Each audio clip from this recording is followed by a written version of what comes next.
So yung mga tol, magandang umaga sa inyo lahat. At nandito ulit tayo ngayon sa Viajero Motor Sales Incorporated. Siyempre dito lang yan located sa Lanoy Subdivision, National Highway, General Santos City. So mga tol, makikita ninyo sa aking likuran ang dalawang version ng Bergman. Ito po yung version 2 and yung version 3. So wala nga lang pong version 1, pero mas okay na po ito para maipakita natin sa inyo yung pagkakaiba na itong dalawang to. So yan mga tol, sisilipin natin ang dalawang to. Kaya tara, samahan niyo ako. Let's go. Mga tol, nasa harapan ninyo itong dalawang version ng Bergman. Ang isa, Bergman Street EX 125, at ito naman version 2 na Bergman Street ang kanyang branding, no? So yan mga tol, sa harapan pa lang makikita na ninyo ang syempre yung pagkakaiba ng kanyang kulay and yung kanyang accent dito sa harapan. So dito sa ating version 2, unahin natin. Ito mga tol, meron siyang black accent dito na color black and then glossy. Tapos color white yung kanyang kulay. So dito naman sa ating EX na latest version, so meron siyang chrome na accent dito. Tapos yung kanyang kulay naman mga tol, ito yung bronze na glossy. So yan po ang ating pinaka-latest na Bergman ngayon. So sa harapan naman sa kanyang headlight, almost the same lang. Wala po siyang pagkakaiba. Meron siyang daytime running light and full assembly. Siyempre yung kanyang headlight naka fully LED. At ganun din sa ating Bergman Street 125 EX. At sa kanyang signal light naman, the same pa rin. Nandito siya sa gilid, sa ibabang konti ng kanyang headlight, naka-bulb type. And dito rin sa ating version 2, naka-bulb type din siya. So goods na goods pa rin yung mga tol, at visible na visible, lalong-lalo na sa gabi. Sa kanyang front fender naman, the same pa rin, ang laki. At dito rin sa ating EX, same pa rin siya, wala po siyang pinagbago dito. Yung kanyang kulay lang. And meron pa rin siyang reflector dito sa kanyang gilid, added visibility dito sa part ng kanyang side, at ganun din sa ating EX. So sa kanyang gulong naman, ganun pa rin, the same, MRF ang brand. At meron siyang sukat na 90 by 90 by 12 inch. At ganun din sa ating version 2, 90 by 90 by 12 inch. So naka-tubeless yan pareho, at meron siyang disc brake na braking system dito sa harapan. Siyempre meron siyang Nissan brand, at ganun din sa ating EX. So sa kanyang suspension naman sa harapan, siyempre pares pa rin yan, naka-traditional telescopic fork. So goods na goods siya mga tol, at subok na rin dahil meron po akong unit na kagaya na itong ating Bergman Street 125 EX. So ayos na ayos, at puntahan naman natin yung ibaba, yung itaas dito sa kanyang visor dito sa taas, no? So the same lang yung kanyang visor dito. May pagka-smoke yung kulay, at yung kanyang level, the same lang din siya. So punta naman natin ang kanyang inner, or dito sa kanyang instrument panel. So dito mga tol, meron ng pagkakaiba pagdating sa kanyang instrument panel. So dito mas pina-neat yung design nito, at yung buttons niya mga tol nandito na sa gilid sa ating Bergman Street 125 EX. Dito naman sa ating version 2, makikita ninyo medyo may kaliitan yung kanyang digital panel or meter panel, no? At yung kanyang buttons nandito siya sa ibaba, yung kanyang select and adjust. So yan po ang pagkakaiba na itong dalawang to. At yung kanyang accent naman sa ibaba ng kanyang instrument panel, meron siyang color black. Para siyang matte black ang accent dito. Unlike dito sa ating EX, so yung kitang-kita mo talagang nagpa-pop out yung kulay na ito. Meron siyang color brown na accent dito. So dito naman sa other side niya, so meron siyang parang metallic silver. At dito sa ating version 2, glossy black yung kanyang accent, no? At punta naman natin sa kanyang handlebar. Siyempre ito, meron siyang color brown na accent and metallic silver. At meron pa rin siyang emblem ng Suzuki dito. Ayan, eto mga tol, meron siyang glossy black and then black na accent dito. At meron din siyang emblem dito. Puntahan naman natin yung kanyang switches. So yan mga tol, meron siyang kill switch dito. At yung kanyang ignition starter dito sa ating EX na latest version. So wala na po siyang kill switch dito. So meron siyang stop and start, syempre para sa ating fuel efficiency.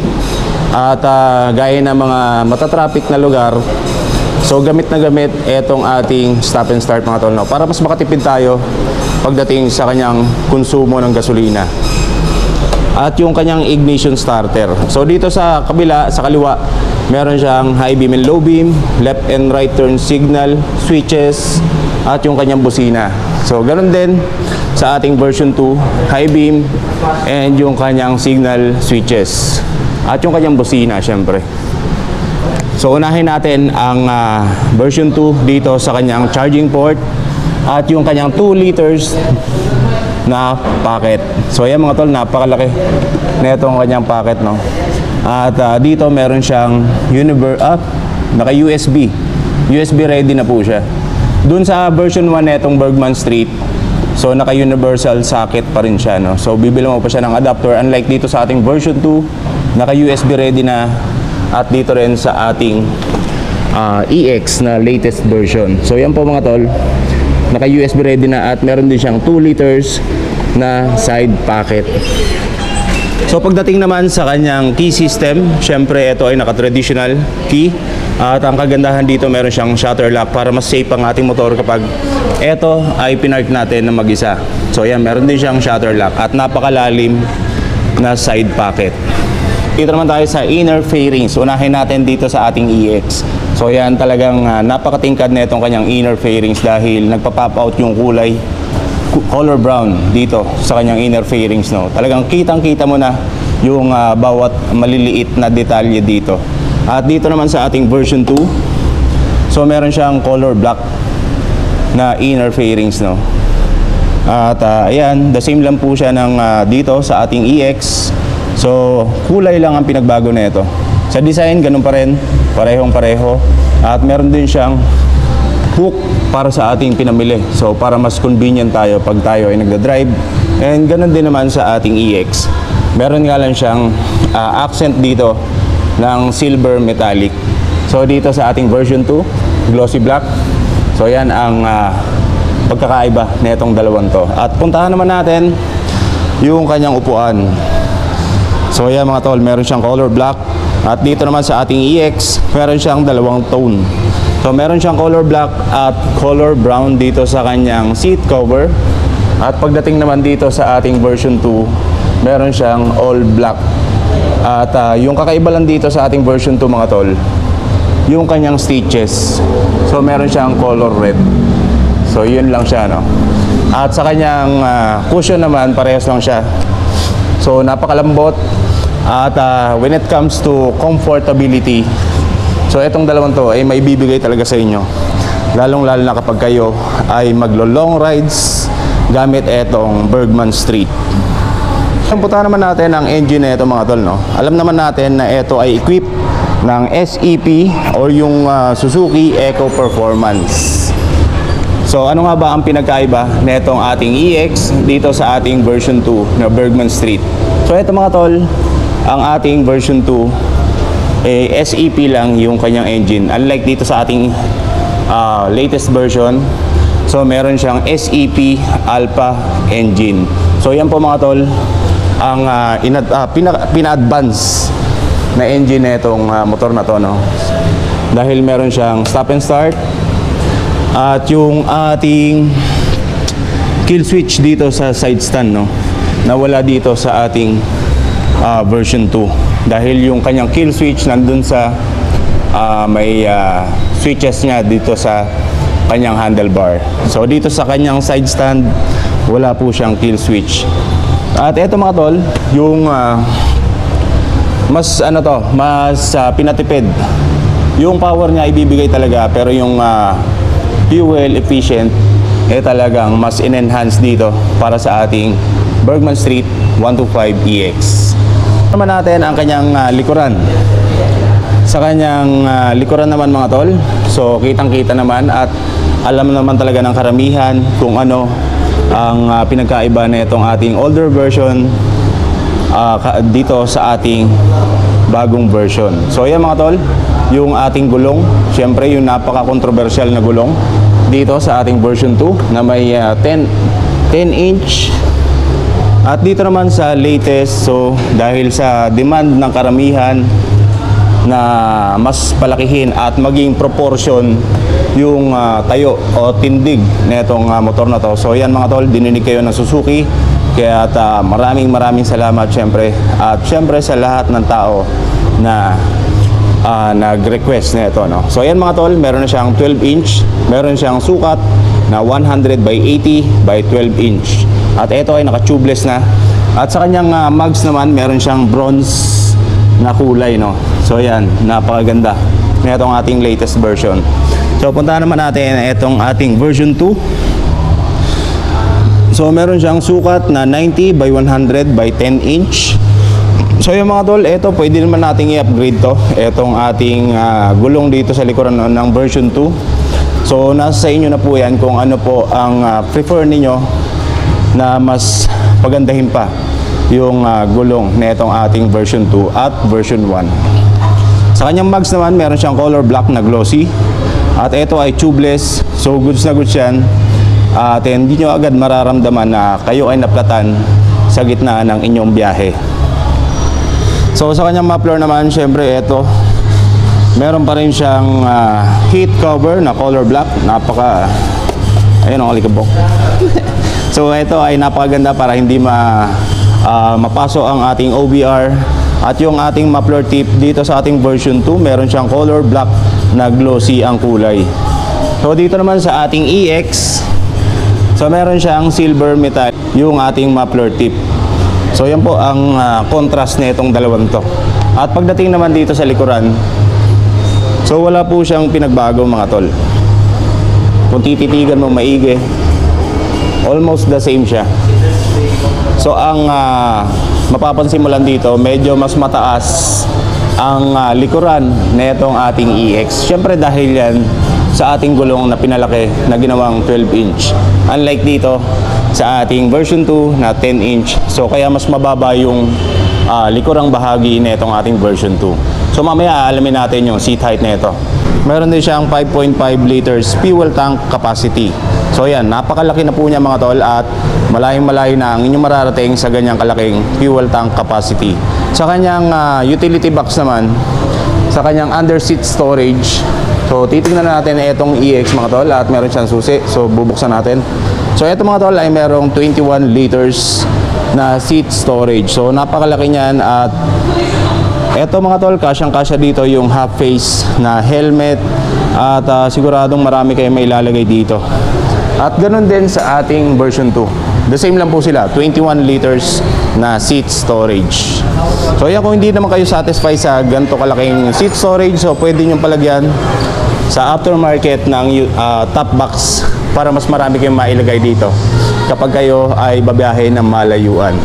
So yun, sa kanyang engine displacement naman, ito ay merong 124.9 cubic centimeters sa kanyang older version at sa kanyang latest version. At ito mga tol ay merong 4-stroke, single cylinder, single overhead cam at naka-air-cooled ang kanyang cooling system. So yun mga tol, subok na po yan. Itong ating Bergman Street 125EX at itong ating version 2. Dahil yan po ay nilibot Pilipinas na ng ating sikat na vlogger na si Boy First Time at Motor ni Juan. So yan, kung kayo ay nagdadalawang isip dito sa motor na to, well, panoorin nyo na lang po yung kanilang vlog about sa Libot Pilipinas na sponsored ng Suzuki Motorcycle Philippines. So yun, habang hinihintay pa natin yung presyo na itong ating version 2 at version 3 na Bergman mga tol, gusto ko lang ipakita sa inyo kung ano yung mga available units dito sa kanilang branch dito lang sa Kalumpang sa Viajero Motor Sales. So yan mga tol, kung kayo ay naghahanap ng off-road, meron silang KLX 150 at kung sports bike naman na tipo yung inyong hanap, so meron din silang Bajaj na Kawasaki Roadster 200. So yan, napaka-forma na ito mga tol. At meron din silang Avinis 125. So the same lang yan ng engine netong ating Bergman Street EX. Kahit ano bang version ng Bergman, no? So yan, meron silang color white at yung color black na matte. At sa kabila naman mga tol, meron silang 160 Kawasaki Bajaj Roadster 160 NS 160. At kung pang negosyo naman ang hanap ninyo, meron silang Kawasaki Barako 2 na 175. At eto pang trail bikes, KLX 140 RF at yung ating 140 RF din na KLX. So yan mga tol ay non-legal street bike. So yan ay ginagamit lang pang trail at pang motocross. So punta naman tayo dito sa kanyang likuran. So kung kayo ay naghahanap ng napakagwapo at napakalakas na motor, syempre andito ang ating king ng underbone. Walang iba kundi itong ating Suzuki Raider 150. Meron silang FI at meron din silang carb type mga tol, no? So yan yung ating carb type. At etong tatlo na to yung ating fuel injected. So meron pa rin silang pang negosyo na motor dito. Meron silang Kawasaki Bajaj CT 125, 100, 125 again. At Skygo, meron din sila 175 na color red, dalawa. At yung ating Skygo na 175. So parehas lang sila mga tol. So yan po ang ating pang negosyo na motor. At kung para siyang maroon. So mga tol, no, eto, kung kayo naghahanap ng ganitong kulay sa ating Bergman Street na 125 version 2, so available po yan dito sa Viajero Motor Sales. At dito naman sa ating sports type na Gixxer SF, dito naman meron silang Roadster Bajaj, Kawasaki Bajaj Roadster NS 160. Meron pa pong si Ripo na mga unit sa labas. So mamaya ibibigay natin sa inyo mga tol. At ngayon bibigyan natin, thank you ma'am. At ngayon ibibigay natin sa inyo ang presyo ng dalawang to para meron kayong idea kung magkano ang presyo na itong ating version 2 at yung ating latest version na EX. So dito tayo sa version 2, unahin natin. Meron siyang kabuuang presyo na 85,000 pesos. At sa kanyang EX naman mga tol, meron siyang kabuuang presyo na 93,500 pesos. At pagdating sa kanyang installment plan, dito sa ating version 2, meron siyang minimum down payment na 7,000 pesos. At dito naman sa ating Bergman Street EX, sa kanyang installment plan, meron kayong minimum down payment na 8,000 pesos. So maliit na dagdag lang, meron ka ng latest version na Bergman. So depende na po yan sa inyo mga tol kung ano ang mas prefer ninyo na unit.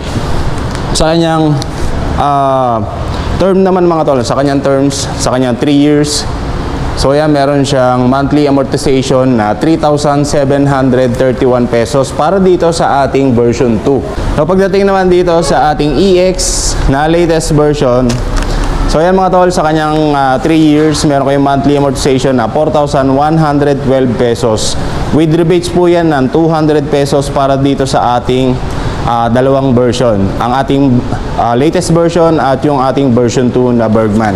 So eto mga tol, meron siyang freebies para dito sa ating EX. Meron siyang worth of grocery na 1,200 pesos kapag kayo ay nag-avail ng either cash or installment. So yan, grocery na 1,200 pesos. At dito naman sa ating version 2. So ito, meron siyang previous mga tol. Meron kayong Suzuki Motoman helmet. Meron kayong free helmet. At gusto ko ipakita sa inyo mga tol. Maraming salamat ma'am, Mabel. At kay sir, shoutout. So ito ang kanilang grocery mga tol na worth 1,200 pesos kapag kayo ay nag-avail ng cash or installment para sa ating latest version na Bergman Street 125. At yung helmet naman niya, wala pa, hindi pa dumarating. So basta kapag kayo ay nag-avail ng cash or installment dito para sa ating version 2 mga tol, meron kayong helmet na free. So yan po ang kanilang mga freebies para dito sa ating dalawang nagagwapuhang nagagwapuhan at mukhang sosyalin na scooter ng Suzuki. So yun mga tol, no? At sana nagustuhan ninyo ang ating feature sa video na to. Walang iba kundi ang Bergman Street 125EX latest version at yung ating Bergman Street 125 version 2. At syempre maraming salamat sa Viajero Motor Sales at kay Ma'am Mabel at sa mga staff dito. Yan, thank you sa inyo lahat. At sa inyo sa walang sawang pagsuporta, lagi po kayong manood ng ating mga bagong uploads. So yun lang at magandang umaga sa inyo lahat. Lagi po kayong mag-ingat, ride safe, and peace out.